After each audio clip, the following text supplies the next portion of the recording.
In 564 BCE, an Olympic fighter died in the ring and still took home the gold. The ancient Greeks called these the heavy events. They were a brutal mix of boxing and wrestling where almost nothing was banned. The Olympics most people learned about left out the blood, the bribery, and the bodies. Athletes broke fingers, swallowed their own teeth, and killed opponents without consequences. The judges did not just allow violence. They built bronze statues to publicly shame cheaters. The version most people know sounds noble. Greek city-states supposedly put aside their wars and gathered at Olympia for an olive wreath. But that clean version skips what really held the games together.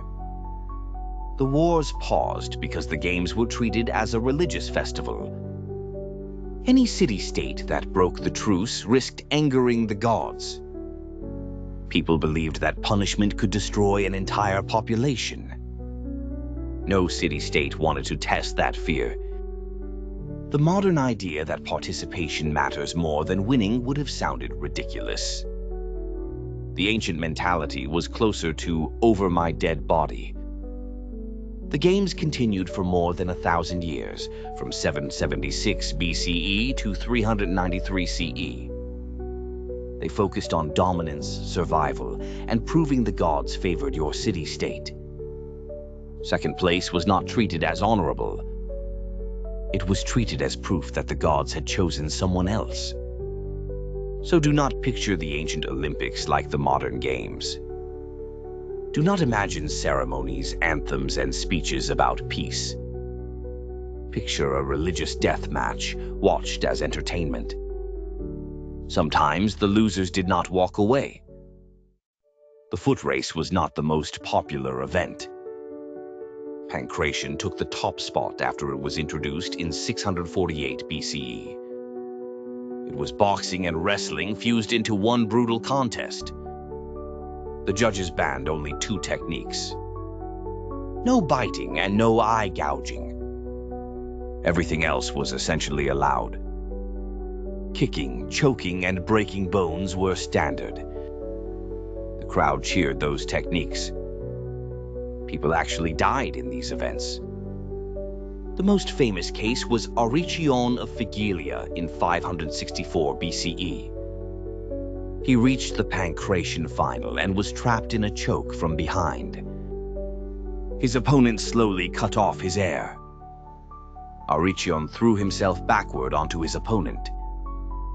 The impact dislocated the opponent's ankle. The opponent cried out in pain and submitted immediately.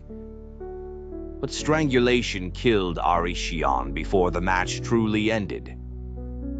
The judges still declared him the winner after death. They awarded him the gold while his body was dragged from the ring. Ancient boxing was not safer. It had no rounds, no weight classes, and no time limits. 2 fighters beat each other until one collapsed and stayed down. Their thin leather wraps protected the puncher's hands, not the other man's face. Eurydamus of Kyrene swallowed his broken teeth rather than show weakness. Sostratos of Sicyon won by breaking opponents' fingers until they submitted. If a fighter stalled, judges used sticks to force the action to continue. And if an athlete killed an opponent in competition, the law freed him from responsibility. The violence was not even the most corrupt part. Cheating spread so widely that the Greeks built monuments to it. In 388 BCE, Eupolis of Thessaly bribed 3 opponents to throw a boxing match. The judges used the fines to build 6 bronze statues of Zeus. They called those statues the Zanes. The Zanes stood along the main path to the stadium. Each inscription explained the shame so future athletes would remember. The scandals kept coming. In 420 BCE, Lycus entered his chariot horses under a fake Theban name. Sparta was banned that year, so he hid behind another city's identity. When his team won, he ran onto the field to celebrate. The judges had attendants publicly flog him before the crowd. In 332 BCE, Callippus of Athens bribed his competitors. Athens refused to pay the fine and boycotted the Olympics. The Delphic oracle shamed Athens into paying. Another 6 Zanes were built from those fines. Even the judges were not always clean. In 396 BCE, 2 judges backed their hometown athlete instead of the real winner. The council fined the corrupt judges, but the hometown athlete kept the victory. So the cheaters got punished and the cheated got nothing. The most disturbing rule controlled who was allowed to watch.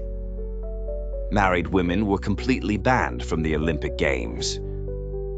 The law of Elise said they could be thrown from Mount Tipion. Only the priestess of Demeter could watch the men's competitions. Unmarried maidens could watch from a segregated section. Callipateira of Rhodes disguised herself as a male trainer in 388 BCE. When her son won, she leaped in excitement, and her disguise came off. The judges spared her, but the next day every trainer had to enter naked to prove he was a man.